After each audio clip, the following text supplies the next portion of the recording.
Good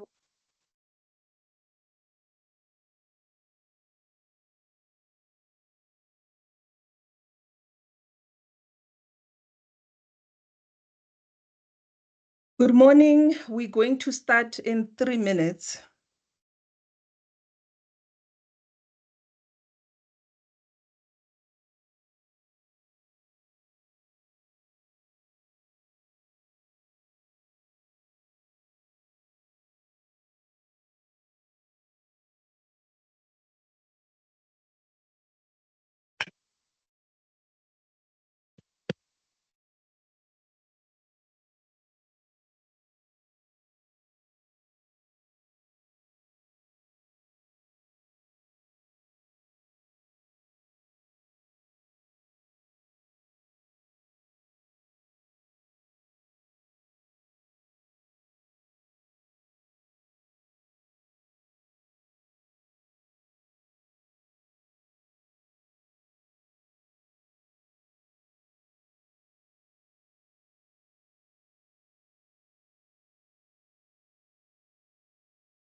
The time is exactly 10 a.m.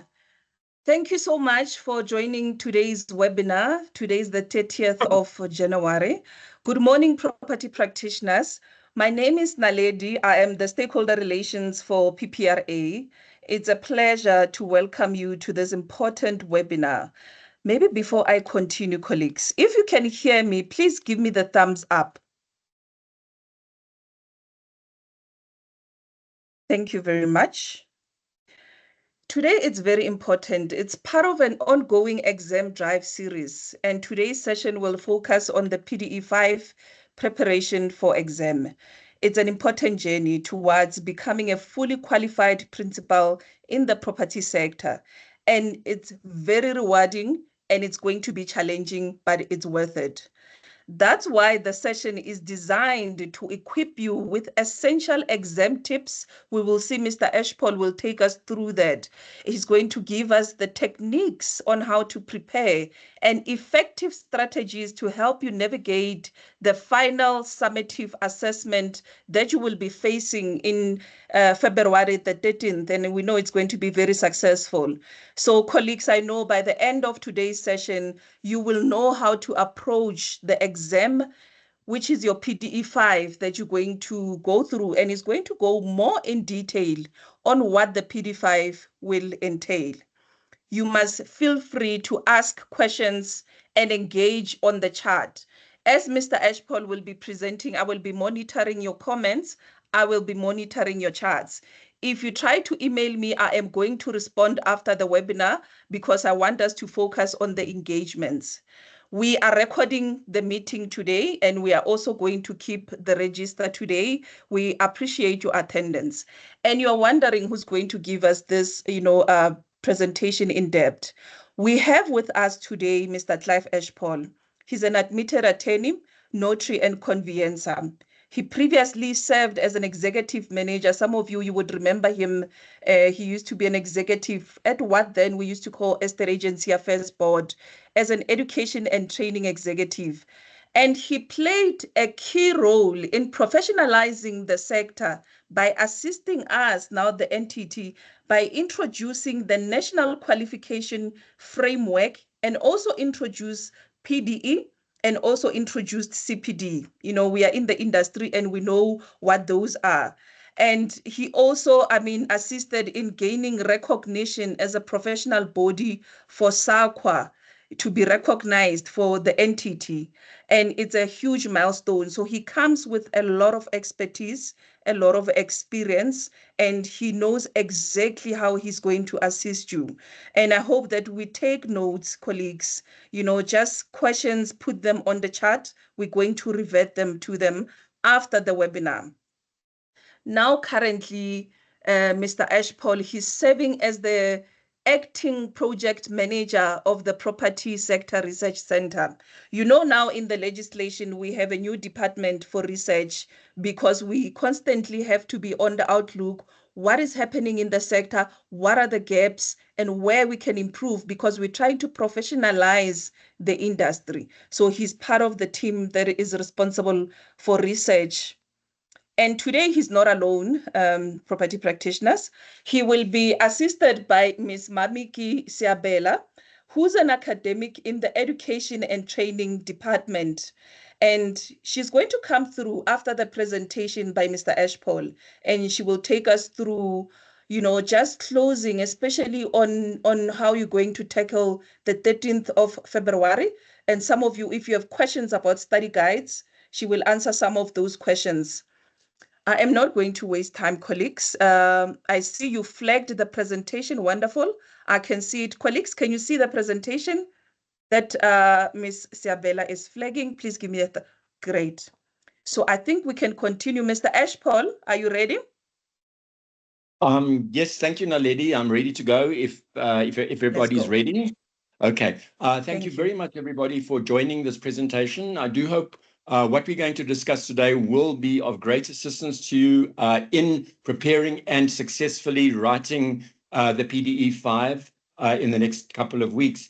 As Naledi said, it's a big challenge to actually undertake the PDE 5, and I'm going to tell you why it's a big challenge. But really persevere, and I'm sure I'm basically expecting 100% pass mark if everything goes according to plan. So let's just have a look and see what is the PDE 5? Why do we have to write it? What's it all about? How does it fit into the greater scheme of things for the training of principal property practitioners? Now, remember, as a principal property practitioner, you've reached the apex of your almost education to become a property practitioner and to pursue a professional career in the property practitioner environment. You can, of course, and we do encourage it, study further if you want to, but really once you've achieved the PDE 5, the PPRA is able to accredit you as a competent and successful property practitioner to the consumers that you're going to be dealing with. So let's have a look at the first slide, which deals with final summative assessment.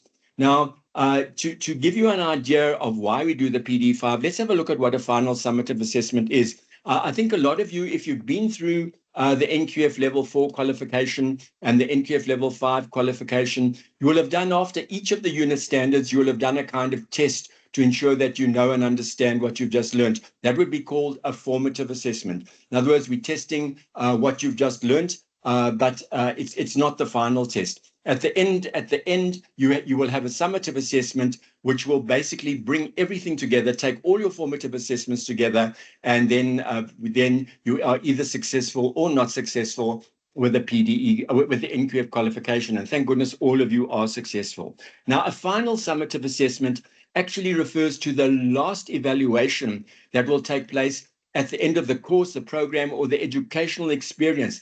So this PDE 5, the Professional Designation Examination on Level 5, is the final summative assessment that will comprehensively want to measure your knowledge and skills as a candidate for recognition as a principal property practitioner. So what are the characteristics of a final summative assessment? And you'll see that as we go through these, this is probably what the PDE 5 and even the PDE 4 really embodies. It's a comprehensive evaluation. We undertake a comprehensive evaluation of all the study material that you have covered throughout the particular course. In this case, probably everything up to and including the National Certificate Real Estate or equivalent, and it doesn't simply focus on a specific topic or particular units. So as you can gather from this, the final summative assessment is a cumulative assessment. It's a cumulative assessment that takes place over time and that integrates the knowledge, the information, and all the skills that you have learned during the entire course or program. So with the PD5, we're looking at all the knowledge and skills that you will have gathered as a candidate estate agent, as a non-principal estate agent, and then studying to be a principal. So it provides the PPRA, and this is why it is so important. It provides the PPRA with an all-inclusive view of the candidate's learning. So let's have a look at the purpose of the PPRA. So the PPRA, we will the PDE 5, I'm sorry, we will accept is the final summative assessment that the PPRA uses to test whether the candidates have properly mastered the necessary learning outcomes for the award of the professional designation of MPRE, Master Practitioner in Real Estate.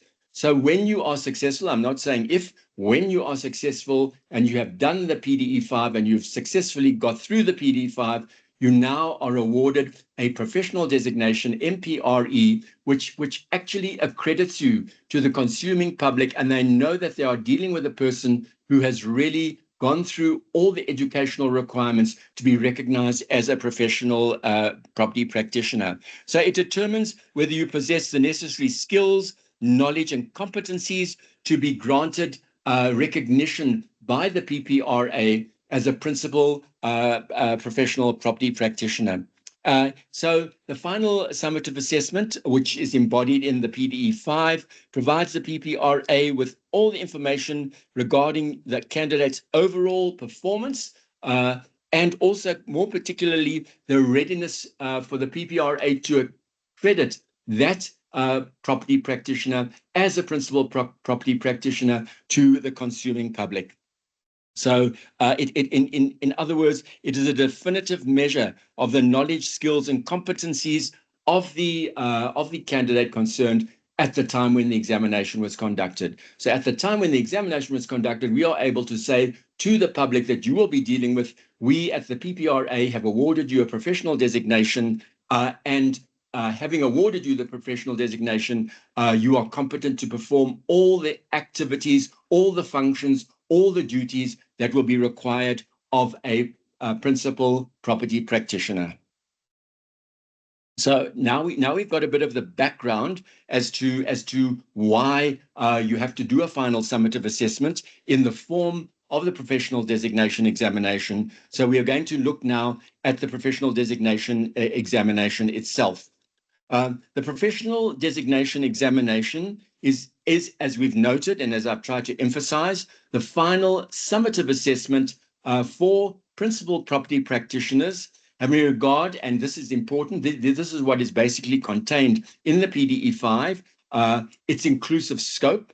The scope is inclusive. It is a high stakes examination because once you've got through that examination, as I say, you are accredited by the PPRA as a professional principal property practitioner, and you have all the rights and duties of a principal property practitioner. So it is what we would call a high stakes examination.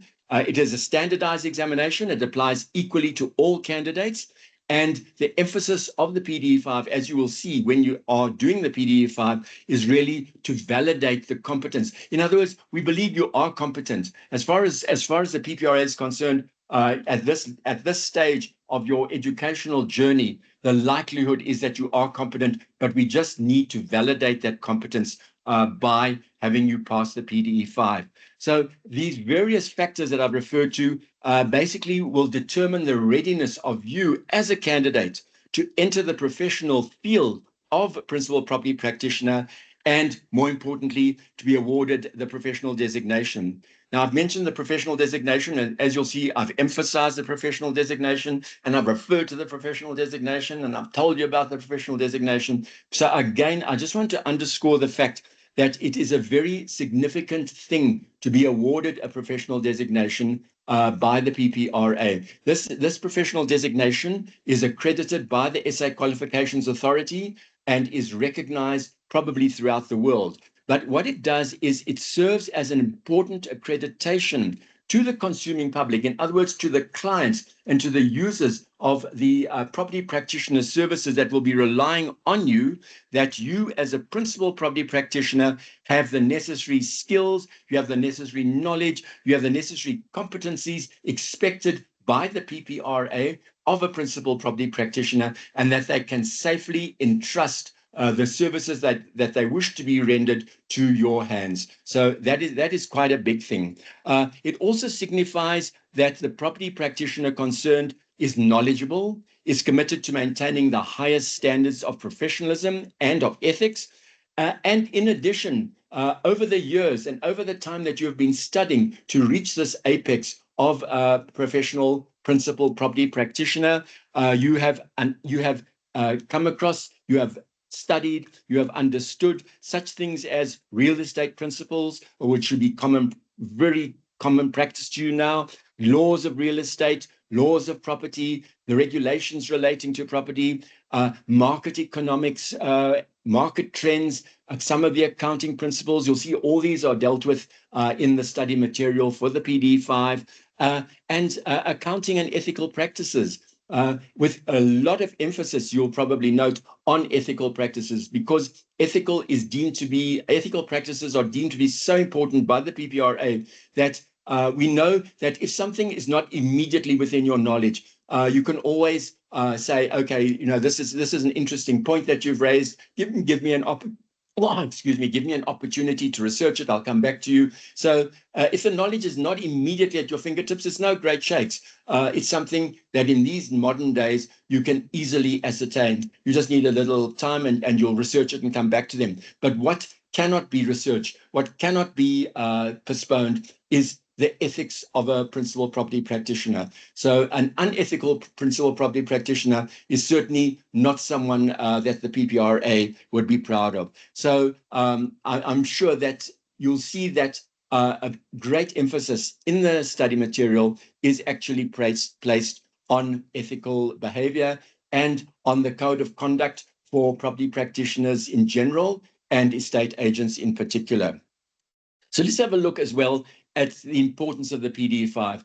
Sometimes people say, oh, why must I write this PDE5? Just another exam, and what does it do? And it's something that's just another obstacle in my way to become a professional principal property practitioner. The whole idea is it is not an obstacle. It is something, as Naledi said, that is challenging. It's something that one has to do in many, many professions. In fact, most professions that I can think of have an equivalent of the PDE at various levels. So it is not unique to property practitioners, but it is something that property practitioners recognize and value. So you'll see if you've, and I'm sure you have, well, I hope you have by now acquainted yourselves with the content of the study material for the PD5, you will see that there is a broad range of topics and skills that are covered in that PD5.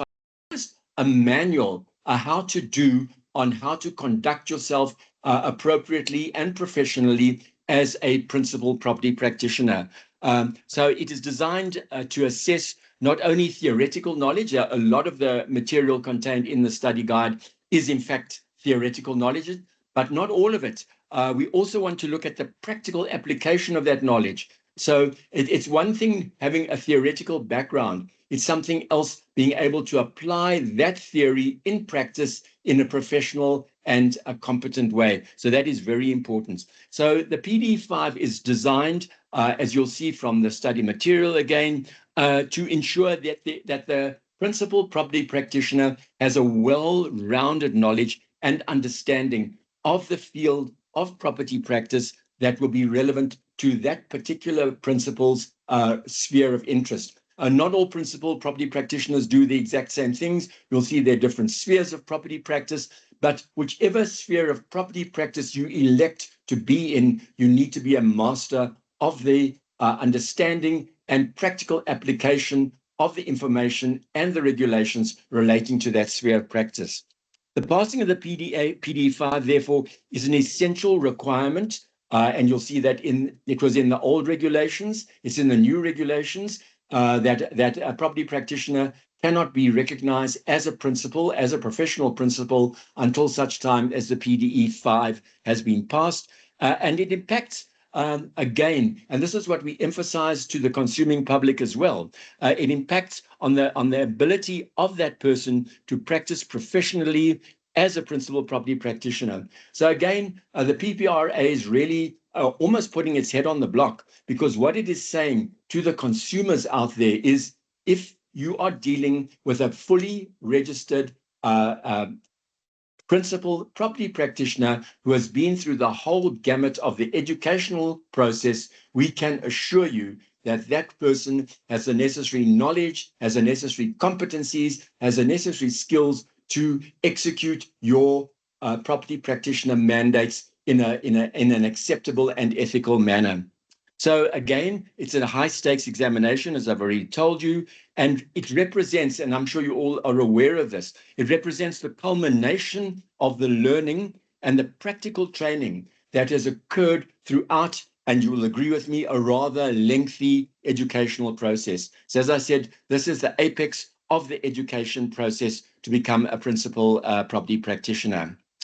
Again, I've said it's an essential requirement for licensing, and because it directly impacts the ability of the candidate to practice professionally as a principal property practitioner. It is a high stakes examination, and it is a culmination of all the learning that you have been through. I think if you would sit back now and consider how you've basically progressed to this point, you should be very, very proud of yourself. You probably came into the sector, maybe you had some knowledge, maybe you didn't, but you started off as a candidate property practitioner. You went through all the requirements of a candidate property practitioner. Likelihood is you did the NQF level 4 qualification, or exempted by previous qualifications that you had obtained. You did the PDE4, you passed the PDE4, you then went on to the NQF level 5, or again were exempted as a result of previous qualifications obtained. And now you're sitting at a point where there is one final hurdle left for you to get over, and you've achieved it. So you have actually done fantastically well by reaching this point in your careers as property practitioners. Again, an important aspect of the PDE5 is that it is designed to be uniform across all candidates. So it really doesn't matter in what specific sphere of property practice you wish to concentrate on. It's immaterial. The whole understanding of the PDE5 is that it is a generalized, final, summative assessment to ascertain your level of skills, knowledge, and competencies, and of course, ethics and understanding of the work that you in your particular sphere are doing. So it's standardized across all the spheres of property practitioner. And the consuming public with whom you interact, I mean, who are your bread and butter, can rest assured that once you have passed the PDE5, you have met a consistent level of knowledge, competency, and skills, and that they are able to take it for granted that you are able to maintain professionalism in practice, and that you will always maintain professional standards. So I don't want to harp too much on this, but I think it's very important for you to understand the nature of the PDE5 and to appreciate just how fantastically well you have done to even get to this point. Because the PDE5 actually validates the fact that you possess competencies to effectively and efficiently perform professional duties. Because it is a requirement in terms of the Act and the regulations for entry into this field of professional principal property practitioners. It basically serves as a gatekeeper. You can understand that, to ensure that only qualified individuals can practice as professional principal property practitioners. People who are not prepared to, as Naledi said right at the outset, which I really thought was excellent, if you're not prepared to accept the challenge of going the extra mile and undertaking the PDE5, you're not going to be able to register as a principal property practitioner. Now we're almost getting to the gist of the examination itself. As I said to you, it's a final summative assessment. So what does that mean? It means we basically, in the examination, are going to try to integrate the knowledge from various subjects and topics relating to the functions and activities and responsibilities of a principal property practitioner. The examination, and I'm sure if you've been through the study material, you'll agree with me, draws on everything that you have probably learned during the course of your educational journey as a property practitioner. It looks at theoretical matters, it looks at practical matters, and it looks at the way, as I've also said, that you have progressed from a candidate property practitioner to a non-principal property practitioner, and finally to a principal property practitioner who is either going to run your own property practitioner enterprise or is going to enter into a property practitioner enterprise that is already existing, or is going to become a partner or a director or a member of another property practitioner enterprise. So basically, you are going to assume the reins of running a property practitioner enterprise, and with all the duties, functions, and responsibilities that go along with that. So you really do have to acquaint yourself and to be fully acquainted with what these basically entail. We're not that much interested in the PDE5 to see that you can recall facts.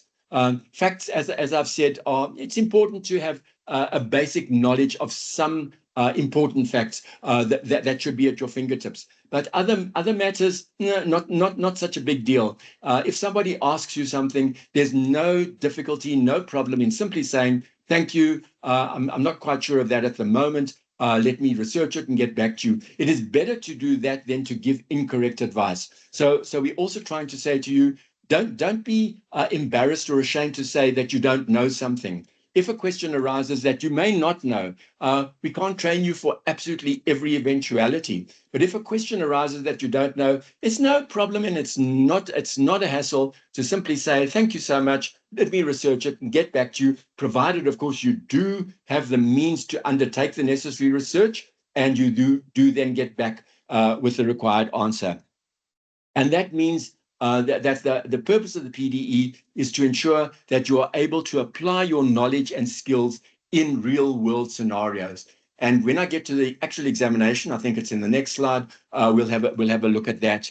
Now, it's also very important for you to be aware that studying for the PDE5 and basically going through the PDE5 study material can provide you with valuable feedback regarding your preparedness to actually enter the profession of principal property practitioner.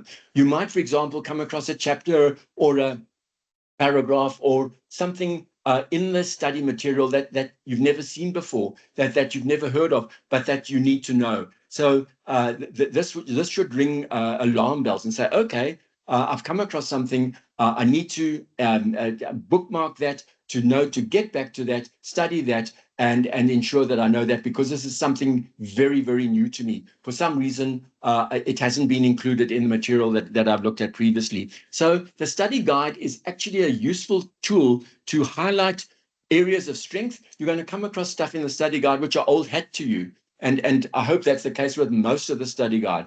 A lot of the stuff that you'll come across in the study guide, you know already, and it's more or less just emphasizing the importance of information that is already within your knowledge. So that shows an area of strength in your activities as a principal property practitioner. There might be other areas in the study guide which require additional attention and improvement. And that's fine as well. So you'll come across things that you may not have been aware of or not be sufficiently well versed in. That's great. Have a look at it and use this as an opportunity to ensure and expand the knowledge that you're going to need to successfully and prosperously run the estate agency undertaking that you're going to be embarking on. So now let's get to what I think you've all been waiting for, how we think at the PPRA you should be preparing for the PDE 5.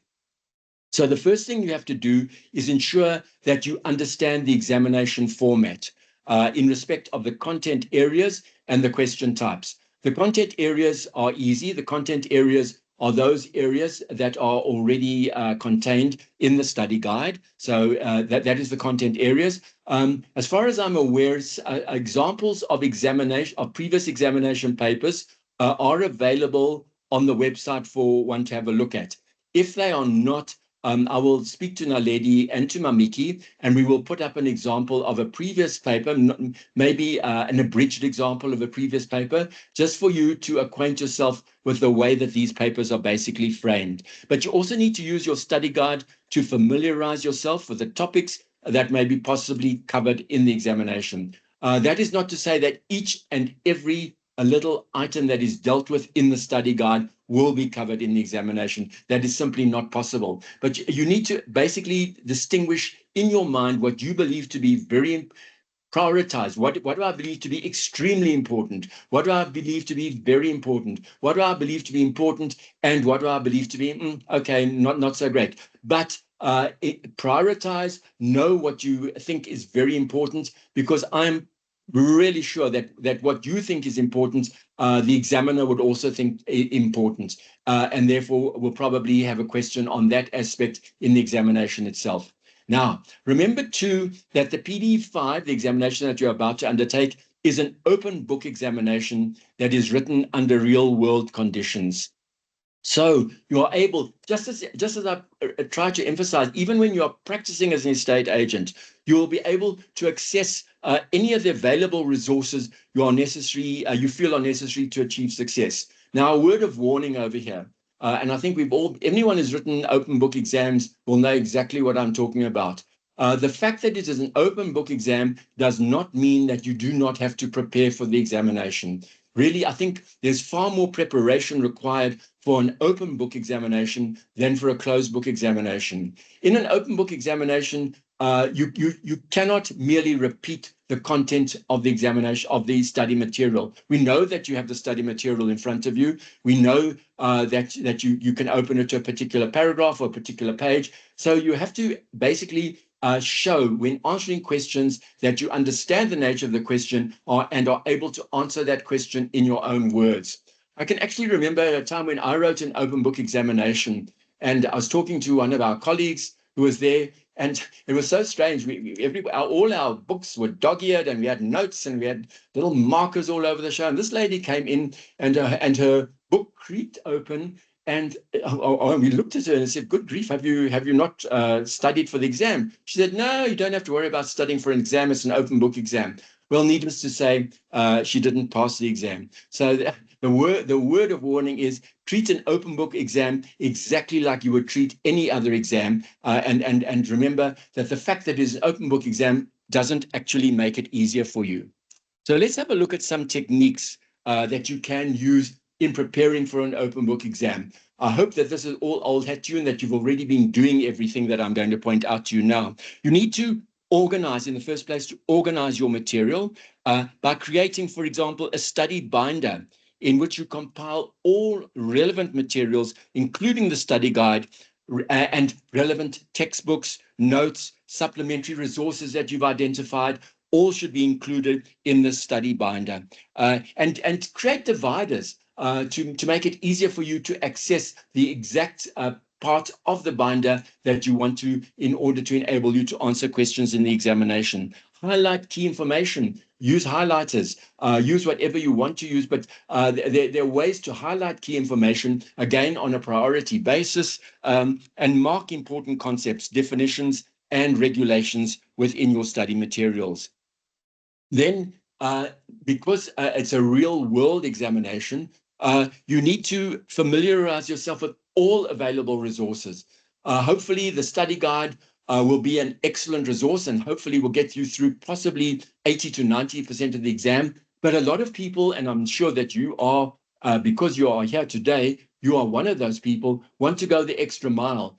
So The study guide, great. Yes, it will get you through the exam. But if you want to go the extra mile, use other available resources as well. So review the study guide and your notes so you can locate information, make an index list of the various reputable online resources. I mean, today, when you go online, you are just flooded with information. Some of that information is good, some of that information is bad, and you have to make the choice which information you're going to use. So once you've decided that you've come across certain information that you believe is valuable and useful, make a note of that and index that resource so that you can use it in the examination. But again, I warn, please only use reputable online resources. Some of the resources that are available online are really not that great, and I think can basically mislead you. But have a look at once you've gone through the study guide. Try and look at internet websites that you feel may be valuable. There are webinars, plenty on the internet that you can use.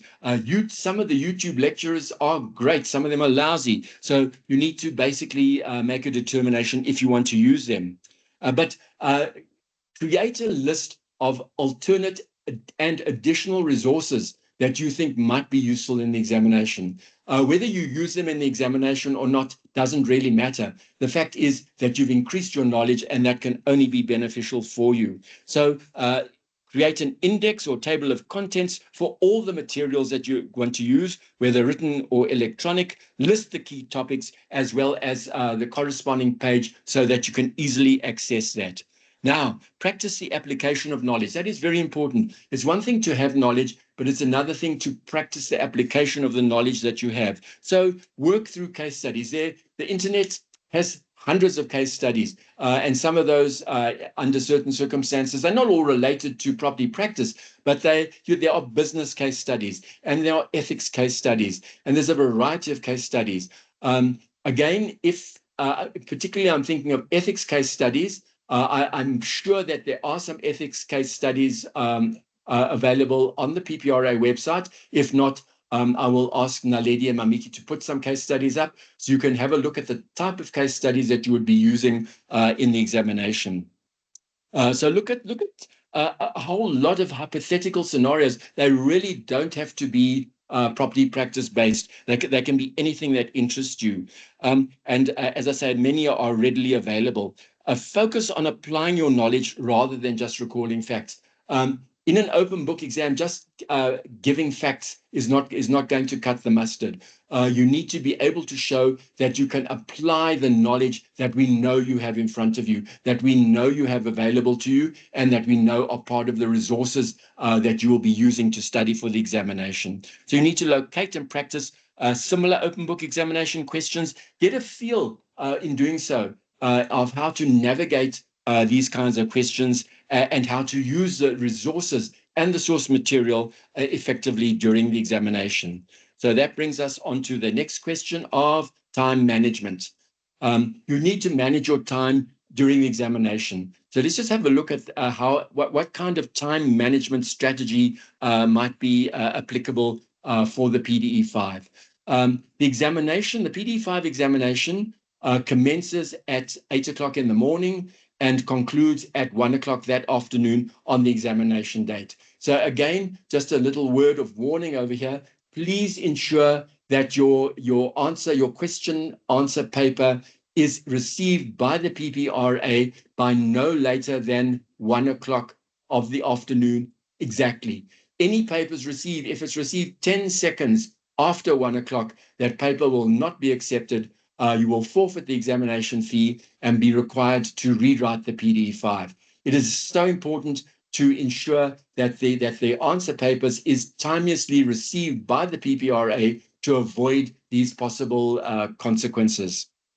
So remember, starts at 8, concludes at 1 o'clock. So you have 5 hours, which we believe, and the examiners say they believe, is more than sufficient, not only to enable you to fully research your answers and to write your answers, but to go through them and to timeously submit them to the PPRA at the end. So now you need to manage your time when you get the examination paper, manage your time by planning how much time you are going to spend or you think is necessary to be spent on each section of the examination. So you'll have a kind of idea of what the examination is all about. I think you are given some time before the examination or possibly just after 8 o'clock to read through the paper and then do so. Don't skim through it. Try and read it as best you can. And in your mind, see what you believe to be important, prioritize and ensure that you allocate the correct amount of time for the sections of the exam paper that you feel are going to be necessary. Doing so, if you correctly allocate the time, you're not going to get worried, you're not going to get into a tiz, and you will not get stuck on difficult questions. So read the examination questions. Sometimes it's best, I don't think always, but sometimes it's best to start with the questions that you feel most comfortable with.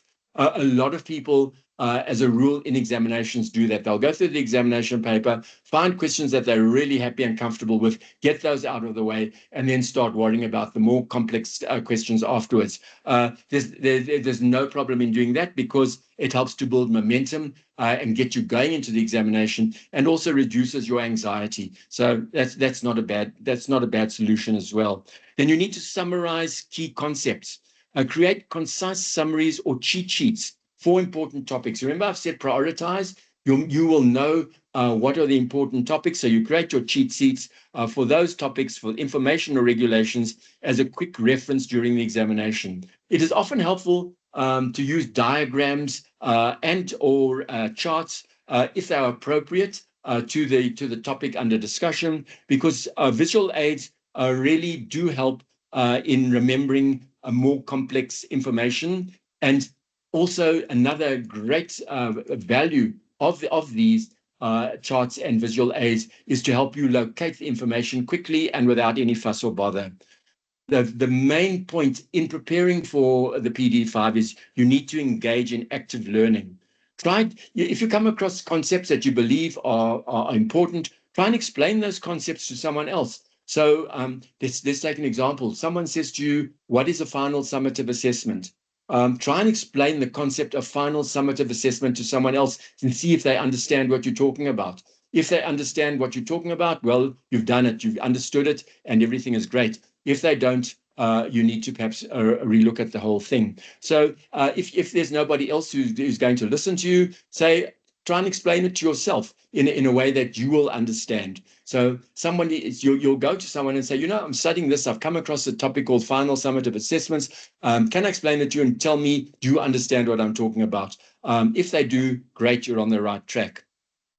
It often helps. I'm not sure everyone can do it. It depends on your situation. It depends on where you are. It depends on other people. It depends on who you know. There are a whole lot of other factors that may be valid. But if you can, it does help to join or form a study group where the group members, and I'm thinking of possibly all group members are people who are presently also studying for the PDE5, where those people can discuss key topics and quiz each other on important concepts.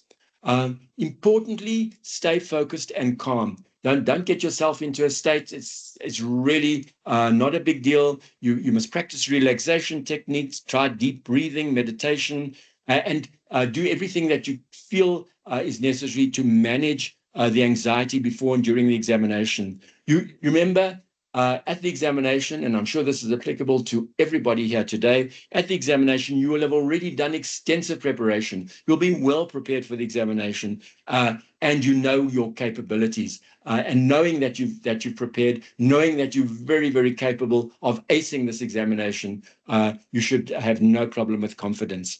You need to review the study materials and other resources that we've talked about to reinforce your understanding and retention of key concepts. As I say, some of the stuff in the study guide may be old hat to you, but it's great that you are able to have the opportunity to reinforce this information in your mind. And the good thing is that you really know where to find the information that you might need. Sometimes it helps to take practice tests, make up your own little tests if you want to, with your materials, so that you build familiarity and confidence with the materials that you're using. It's maybe trite to say, but it's really also very important to stay healthy.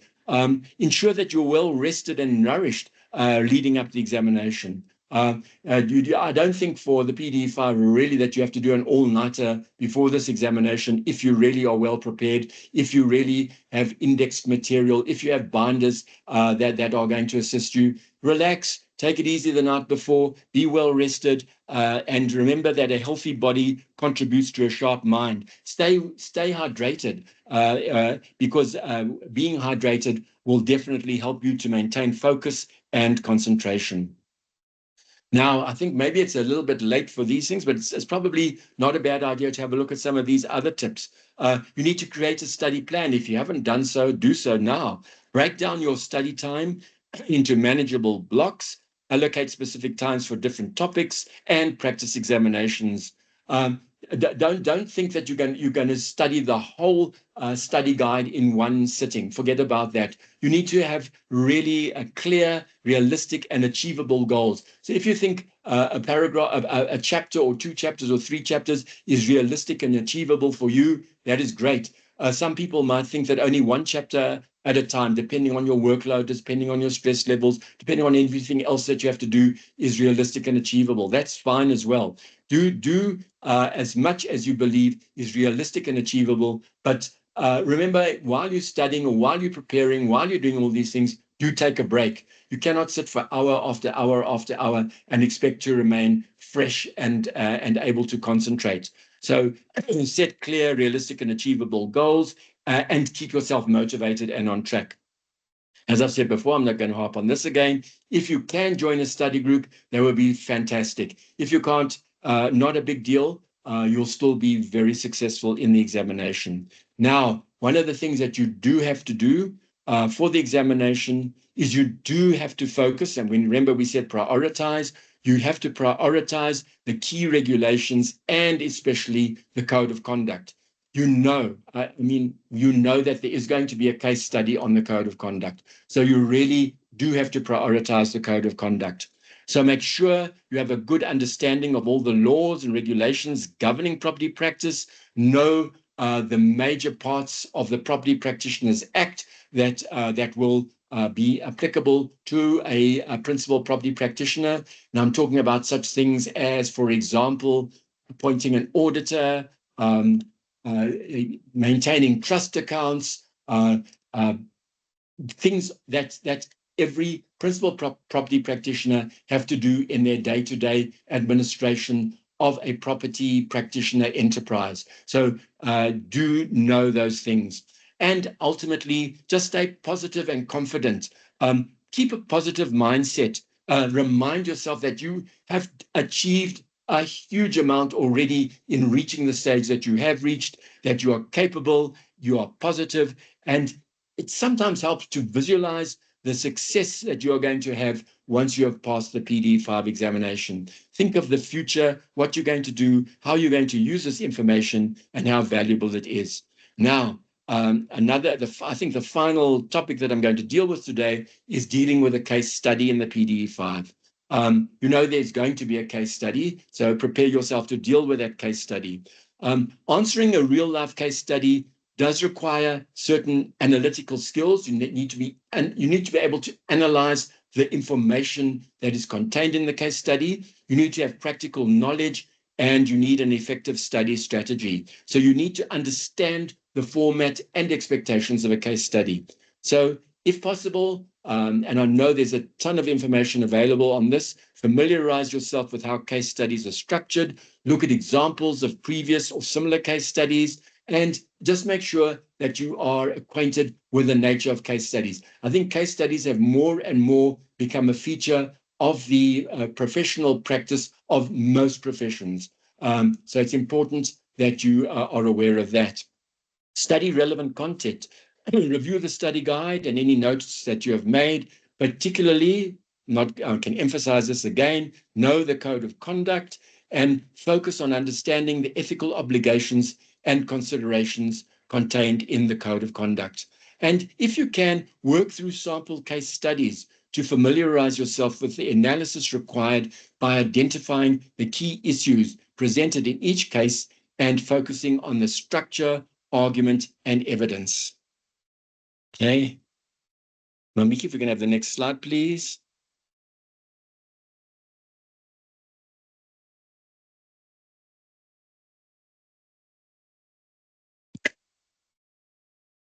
Sorry.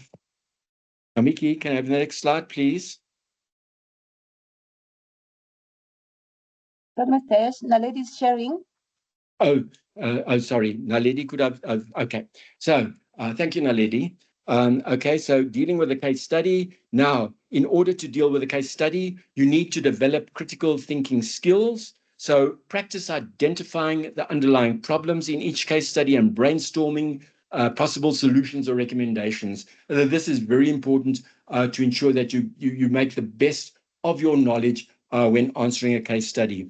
And also analyze the case study. Doesn't matter what the ultimate questions may be, but look at the case study, depending on the circumstances given to you in the case study, from different viewpoints.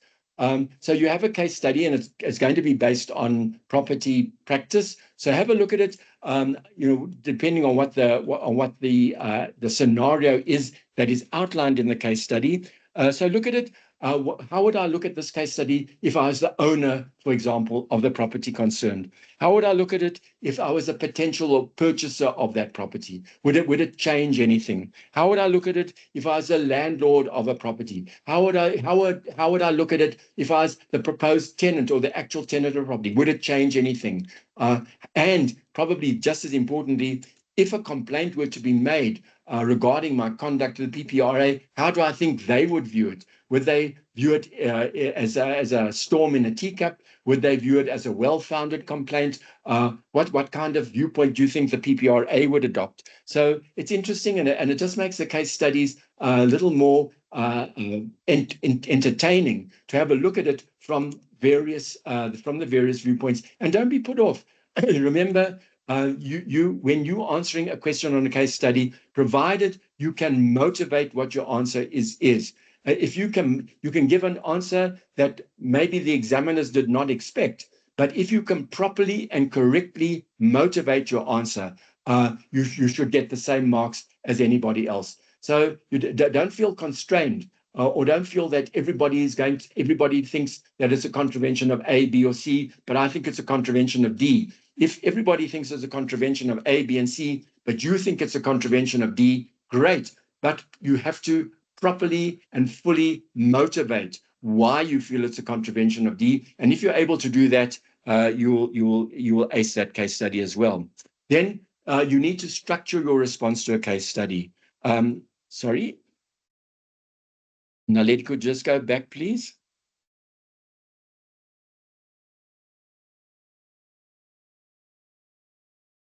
Naledi.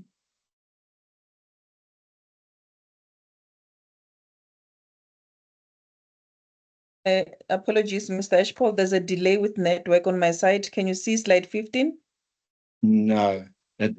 Okay. Yes. Now I can see it. Thank you, Naledi. Okay.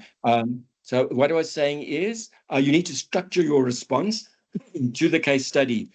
So I think as you've learned throughout your academic career, there are ways of answering case studies or questions in the nature of case studies. You need to include an introduction in which you briefly summarize and highlight the main issues as you understand them. Somebody may not have exactly the same understanding as you do of the main issues of a case study, and that's perfect. But remember, it's as you understand it, provided you can motivate your understanding. You then need to analyze the relevant facts, questions related to the case, whether they be questions of fact, whether they be questions of law, whether they be questions of ethics. So have a look at those. Again, your view might not be the same as my view. No problem at all, provided you can motivate your view. And you need to come up with a conclusion or recommendation based on your analysis. Okay, now Lady, next slide.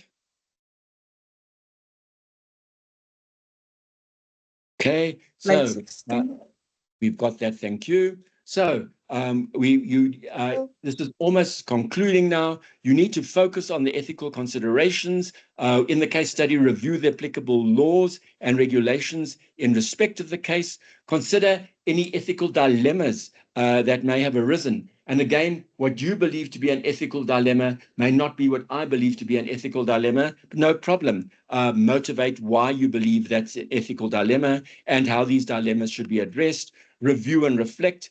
So after you've practiced case studies, review any feedback you might receive and identify areas for possible improvement. And as you go through a whole lot of case studies, you will continually refine your approach based on practice and feedback. Practicing case study is really, really important. And that's where a group or a study group becomes so important, because with a study group, even if it's only one or two or three other people, you can refine and practice your skills in dealing with case studies. Finally, you need to stay informed of current issues. By being updated on current issues, trends, and changes that may possibly impact real estate practices. And we see those all the time. I mean, even if you just read the news media, there's almost every day there are stories relating to property practice and practitioners who did this and practitioners who did that and what the outcome was and the court finding and a judgment. These things are really, really important, because if you stay up to date, you probably have additional relevant context available to you when dealing with a case study. And if you can put in or make mention of these additional factors, obviously that puts you in a whole new light where the examiner is concerned. So now, Lady, I think that's about it as far as I'm concerned. So I just want to say in conclusion, I want to wish you, and I think the PPRA, and I'm sure Naledi and Mamiki will join me in wishing you every success when writing the PDE5. We all really look forward to welcoming you to the ranks as successful and prosperous principal property practitioners. And finally, if you really need additional information, don't hesitate to contact the PPRA. And I'm sure that both Naledi and Mamiki will be more than willing to give you whatever further information you need. I do hope that this has been of some use to you. I do hope that it will help you to study effectively and efficiently, and that without doubt, you are going to be successful in the PDE5 and become the dream professional principal property practitioners that we all wish to see. Thank you so much, everybody. Thank you. Thank you, Mr. Ashpaul, for the presentation. And I think, even us, we were busy taking tips. We're going to have our second speaker, just to add on what Mr. Ashpaul has indicated, and just take us through the exam pricing. If you have a question, study guide material, and the process, when is it closing to register? Mamiki, can you please come through and just give us some notes after Mr. Ashpaul's presentation? Thank you. Thank you, Naledi. Thank you, Mr. Ashpaul, for your insightful and comprehensive presentation. Your expertise and practical advice have undoubtedly provided us with available knowledge that we can apply in our own professional journeys. To all the property practitioners here today, I would like to take a moment to emphasize an important point regarding qualifying to write the PDE5 exam. So you need to meet the following requirements. You must have acquired NQF level 4, PDE4, and NQF level 5. But if you don't currently meet these qualifications, please don't despair. Your time will definitely come. Continue to work diligently, and when the opportunity arises, you will be well prepared to succeed. For those who have not registered to write the PDE5, please follow these steps. So what you need to do, you need to log into our portal to complete your registration. The fee for the PDE5 exam is 1,690. Now the question is, where do I buy the study material? You can buy the study material at our PPRA offices, over the counter, or send the courier to collect. So I know not everyone is going to write PDE 5. Some of you are going to be writing PDE 4. The cost for PDE 4 study material is 1099, which you are going to get one file. And for PDE 5, the cost is 1,531, and you'll get 2 files for that. So fees must be paid at the PPRA cashier before collection with the form for those who will be collecting with the courier. And if, to be honest with you, if you, I would like to suggest that if you are in Johannesburg, you can pick up in person, or otherwise use a courier with a proof of payment and the order form for them to collect the study material. And again, to emphasize, when making a payment, please ensure that you use your 7-digit reference number to avoid any delays in processing payments. So let's take these tips and strategies shared today and apply them diligently and ensure we are ready to excel in our exams and careers. Thank you, Mr. Ashpal, once again, and thank you, Naledi. I'm not sure, Naledi, if you have anything to add. The pricing is on the website, colleagues, what Mamiki has mentioned. And, you know, this is a road leading to principalization, and we know that it's part of transformation. We also have a team from the transformation department who later on, after your exams, you have upgraded to become principals. They will assist you on how, you know, with the skills on how to be a better principals, because we have to note that this exam is a road to principalization. Thank you, Mamiki, for that. Thank you for the notes. Thank you for the pricing and the study guides.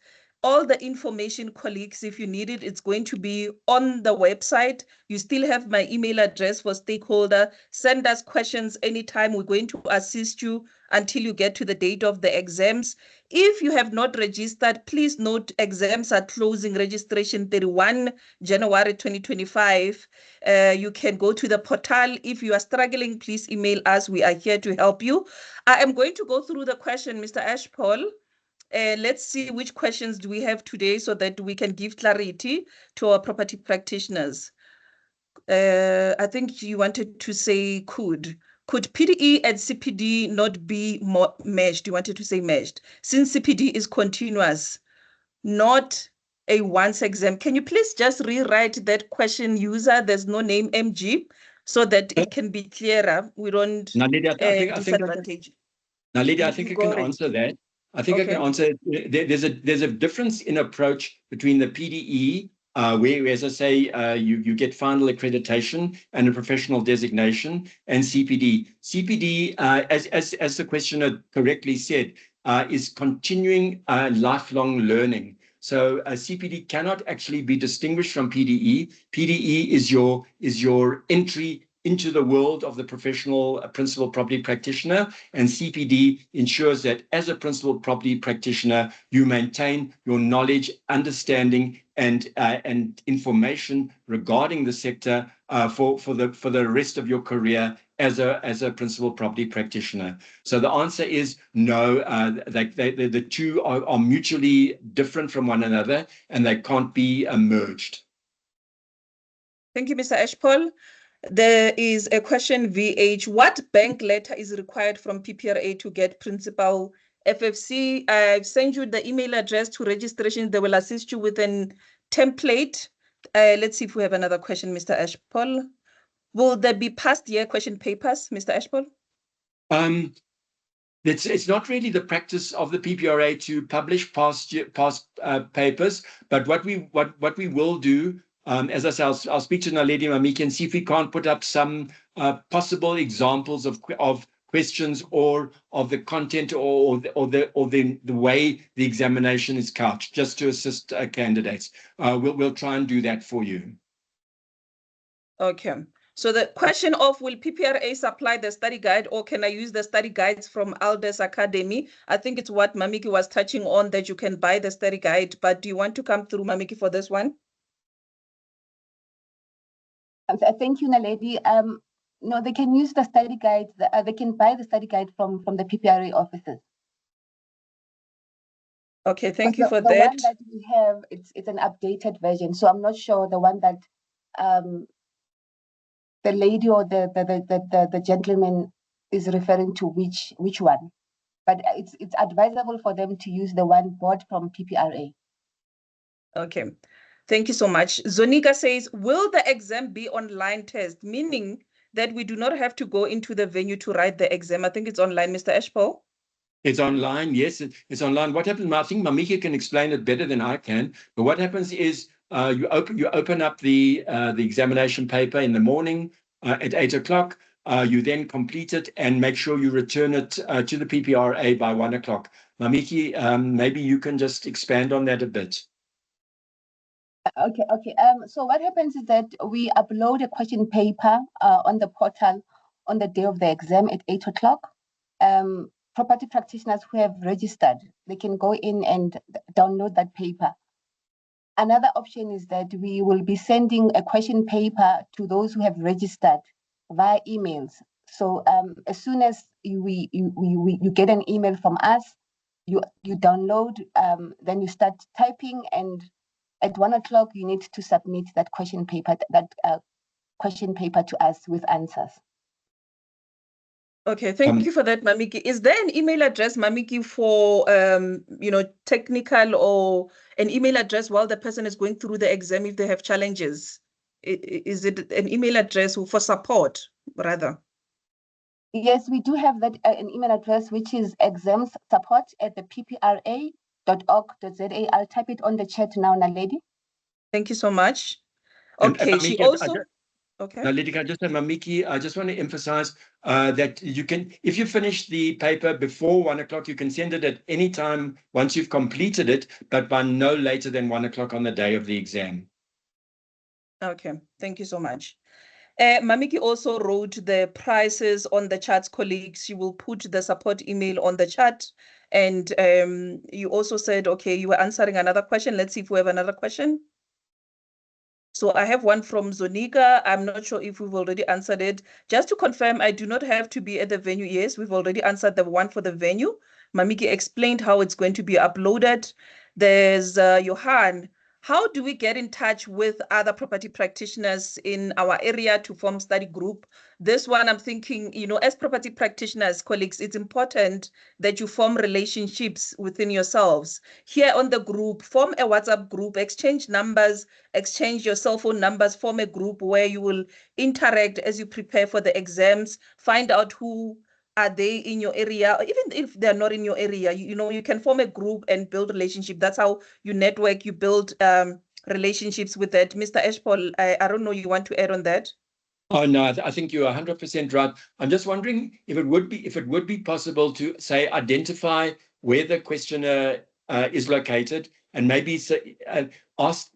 I don't know if it's a bit too late for us, but maybe to find out if people are interested in forming study groups, and then let the various candidates have information regarding other people who may be interested. Maybe we can look at that. I can also add, Naledi, in terms of the late submissions. So no late submissions will be allowed. Even if it's 1 minute past 1, we will not allow those late submissions. Thank you. Thank you, Mamiki, but you are giving them enough time, and I'm sure property practitioners will submit on time. We have Mpho. May you kindly send us this PowerPoint presentation? Definitely, we will send you the presentation. And I think that's about all our questions. Slides, yes, we'll share the slides. Can I write the exam without having my FFC principal? From Vanessa, Mr. Ashpo. I'm handing that over to Mamiki. I'm not 100% sure. Okay, she does not have, she's saying, can I write the exam without having my FFC principalization? But I'm thinking you have PDE for Vanessa, you have NQF5, right? You want to write PDE 5.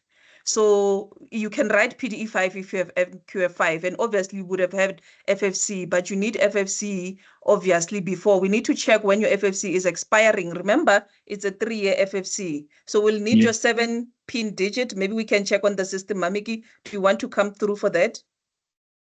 Yeah, I just wanted to add to say you don't need to be a principal for you to write PDE 5. So like you rightfully responded to Vanessa Naledi that they do need NQF level 4, PDE 4 and NQF level 5 for them to qualify to write PDE 5. Mamiki, does a candidate have to hold a Fidelity Fund certificate to write PDE 5? Yes, FFC. In FFC, yes, Mr. Ash, but not for the principal FFC. Yes, okay. Yeah.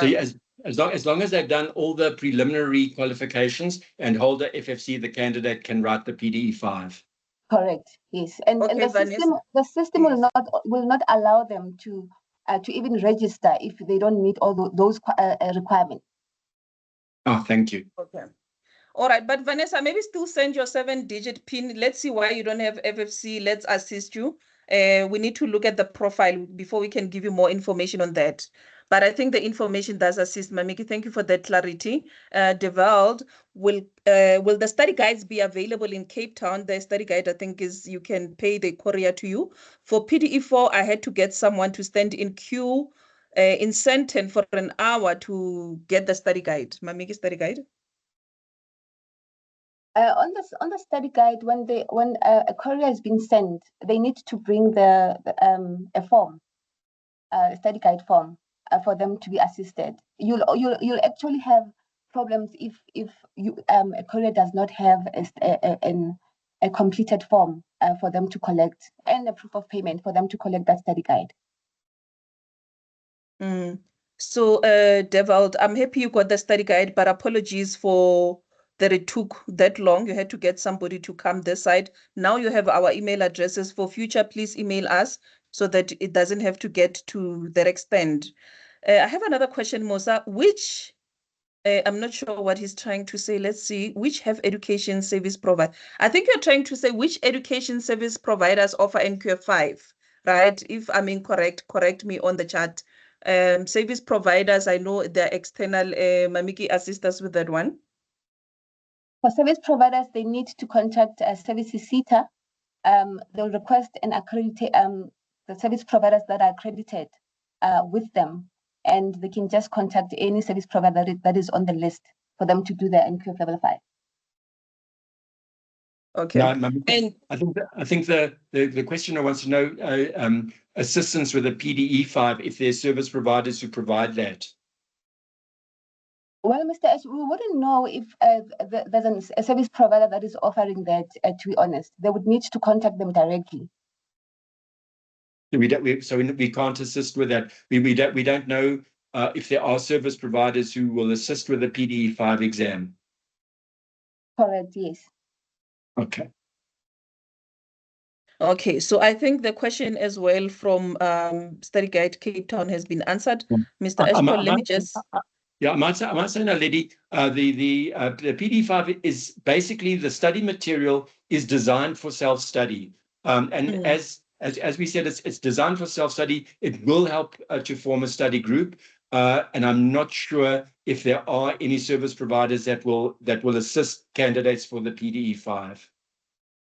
Okay, Mr. Ashbel, thank you for that. Nomvula says, when is the next exam after February? Do we know the next date?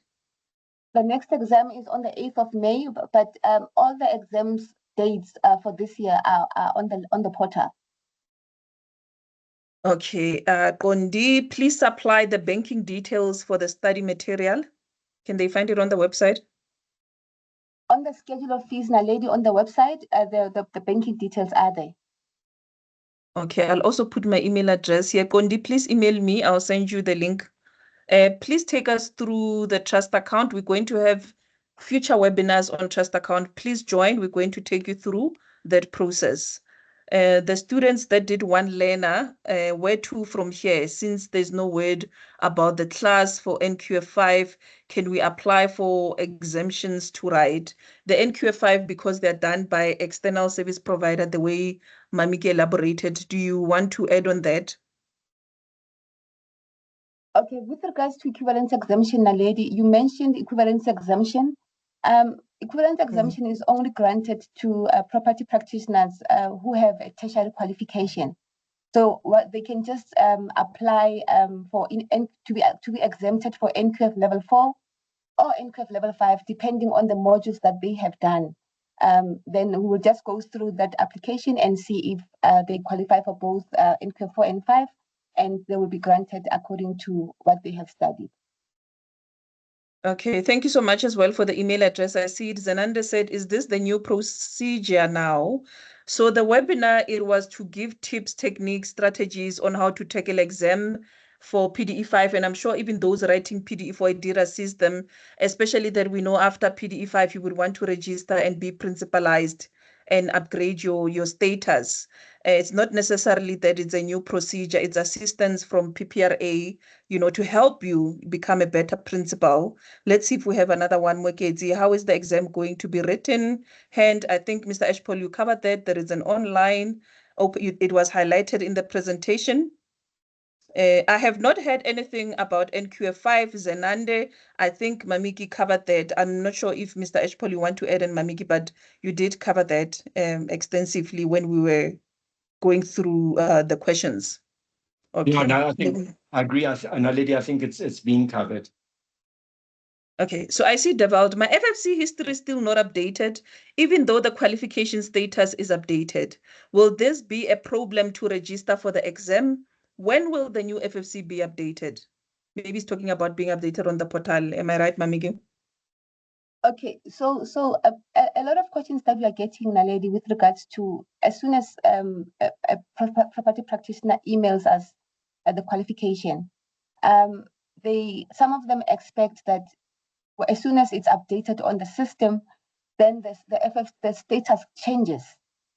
The FFC status changes. It's not so. So what happens is that as soon as it's updated on the system, it will reflect to show that it has been updated. The status does not change. Okay, I have another one, Mamiki, from PED. I have NQF4. Does it mean I qualify for NQF5? If PED has only NQF level 4, no, he doesn't qualify to write PDE 5. Then he would need to write PDE 4 first and then acquire NQF level 5, and then he'll be able to write PDE 5. Okay. So Ross, I see your question of explaining how you will receive the exam. Mamiki already explained it on how you're going to download the question paper. So that one is covered. Is submission on the portal or via email. I think you covered that they can email. Mamiki, the question it says, is submission of the exam on the portal or via email? I think let's say it again so that it's clear. Okay, so the submission of the exam will be via the email to exam support at the ppra.org.za, but the instructions will be on the question paper on the day of the exam. Yes, yes. Let me see if I have another question so I don't disadvantage anyone. Veli, do I have to register a company before I register for PDE 5 exam? No. Provided you've met all the requirements to register for the PDE 5, you're registered for the PDE 5. Once you've passed the PDE 5, you can decide how you want to proceed in the future to become a principal property practitioner. You don't have to do it before you've passed. Yes, Veli. Let's see. We have another one. What are the dates for this year's for PDE 5? I think you've covered that, the May and the February. Let me see if I have another question for you, colleagues. Are we logging onto the PPRA portal to download? You've already answered that one. But I think the question was posed after. Maybe she was not in the meeting. Let me read it. Let me not disadvantage Meryl. Are we logging into the PPRA portal to download the exam paper? Please show us the pathway on the PPRA website to follow. Okay, Naledi. So what happens is that they just go on to the PPRA's portal. They don't need to log in, using their credentials. They just need to go in. The question paper will be uploaded on the first page of PPRA, and they can just download it from there. Or they can wait for our email that will be sent to them with a question paper. Okay, thank you. And they're asking, do we have stock for study guides? Yes, we do have stock for both NQF level 4 and I'm sorry, PDE4 and PDE5. Okay, yes. So the question of courier was answered. You need to send the POP and then the form that Mamiki spoke about, the form, give it to courier company. They will collect for you and come courier the study guide for you. Can the study guide be downloaded, Mamiki? The study guide needs to be bought from PPRA, and they'll get the files, both files for PDE5 and one file for PDE4, but they can't download. Okay, so I have Tunnel. She says, I have my NQF4 and PDE4 as well as NQF5. However, on my PPRA, my NQF5 is not reflecting, so I'm unable to register for PDE5. Can you help me? Can you please send us an email? I think I'll ask us Audrey to help us with this one. But if you want to explain that one as I sent her email, Mamiki. Sorry, Naledi, you got cut off there? Oh, I'm saying there was a question that says, I have my NQF4 and I have PDE4 as well as NQF5. But when she goes into the portal, my PPRA for NQF5 is not reflecting. So she's struggling to register for PDE5. You see, she needs assistance on that. So I'm sending her an email. Okay, Naledi, they can send an email, a certified certificate to upgrades at the ppra.org.za. I'll type it in the email on the chat for them to send that certificate to us, but it needs to be certified. Okay, thank you so much. We have a comment from Jonita. I think it's for you, colleagues. She's saying, I used Brain Trust for NQF4. They are good with preparation as well. I think she's giving a tip. Let's see. Please explain how we will receive the exam. I think you did explain that.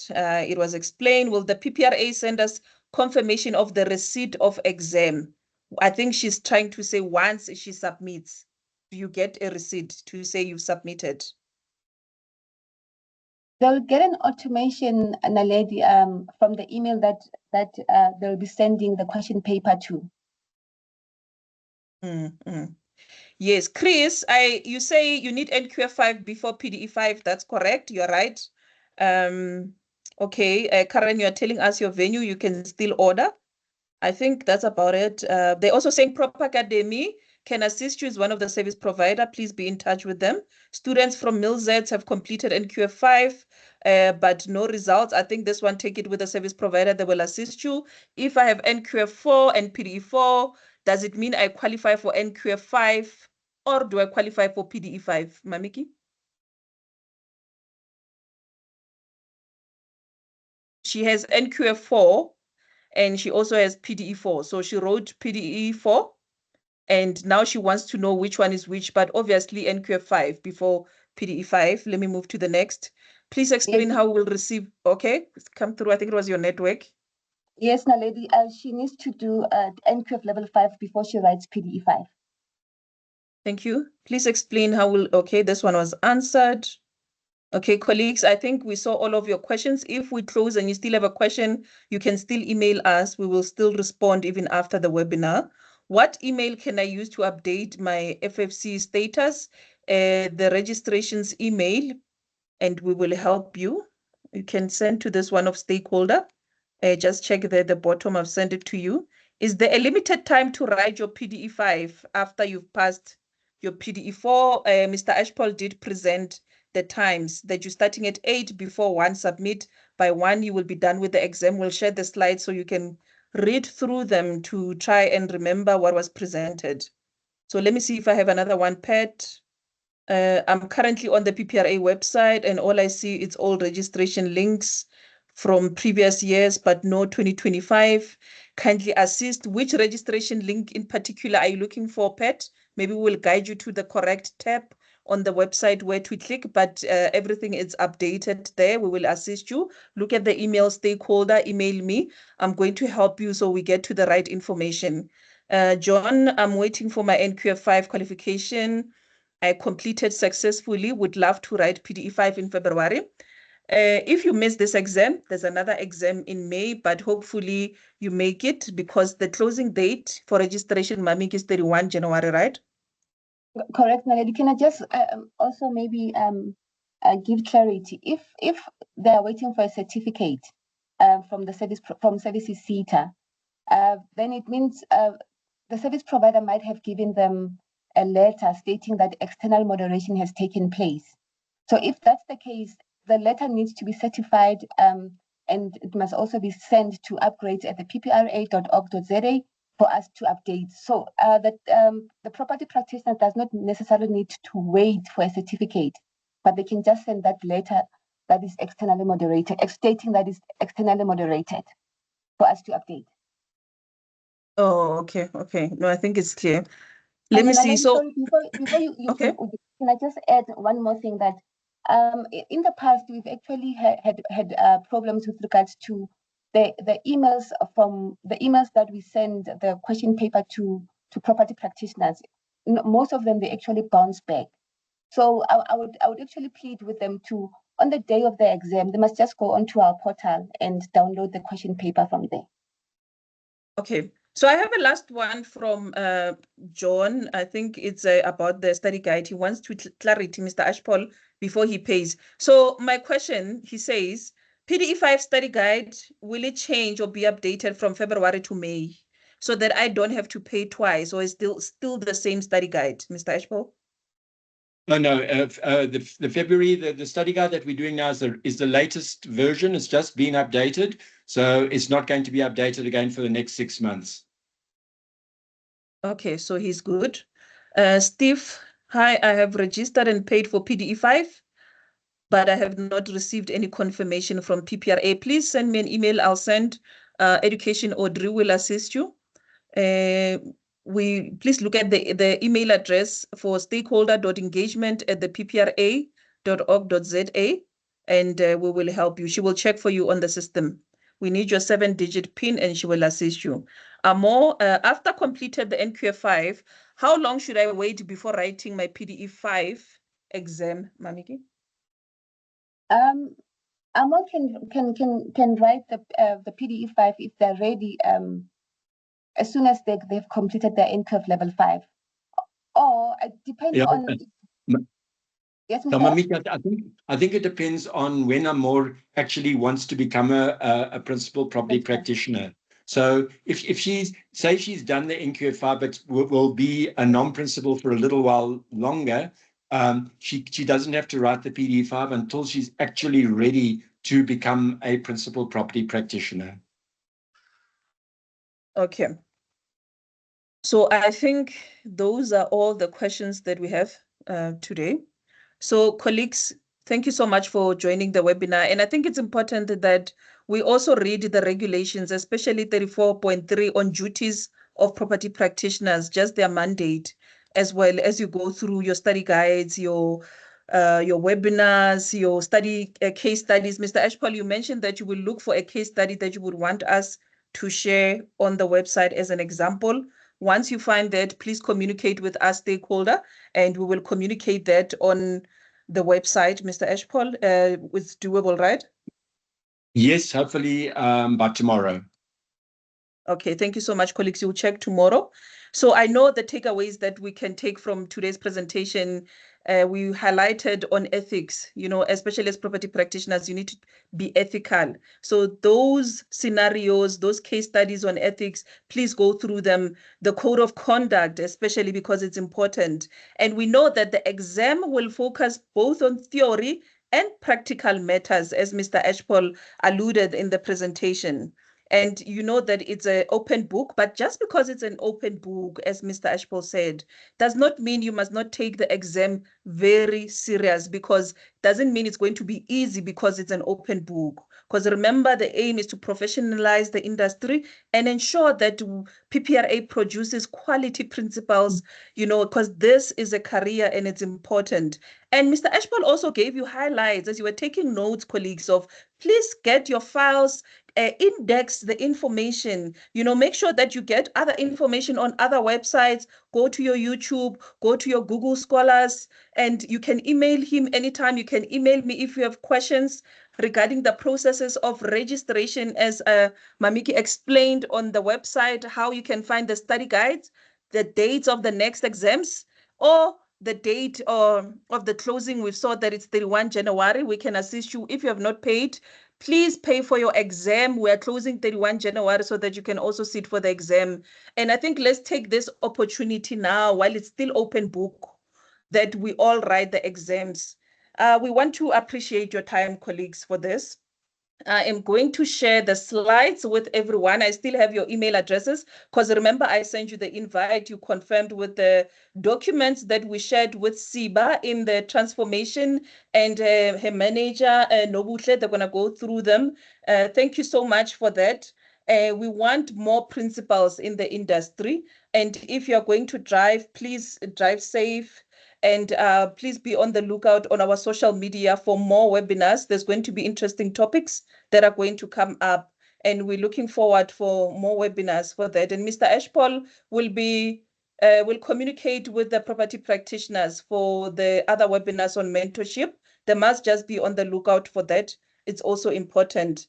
Colleagues, good luck, all the best with your exam on the 13th of February. We are still here on email, on the phone. Please reach out. Mr. Ashpol is here. Mamik is always available anytime. We're going to assist on that. Mr. Ashpol, do you want to say maybe before we close? Oh, no, thank you. I think, yeah, as I say, just to wish everybody good luck with the exam. I've no doubt that we're going to get 100% pass rate. Okay.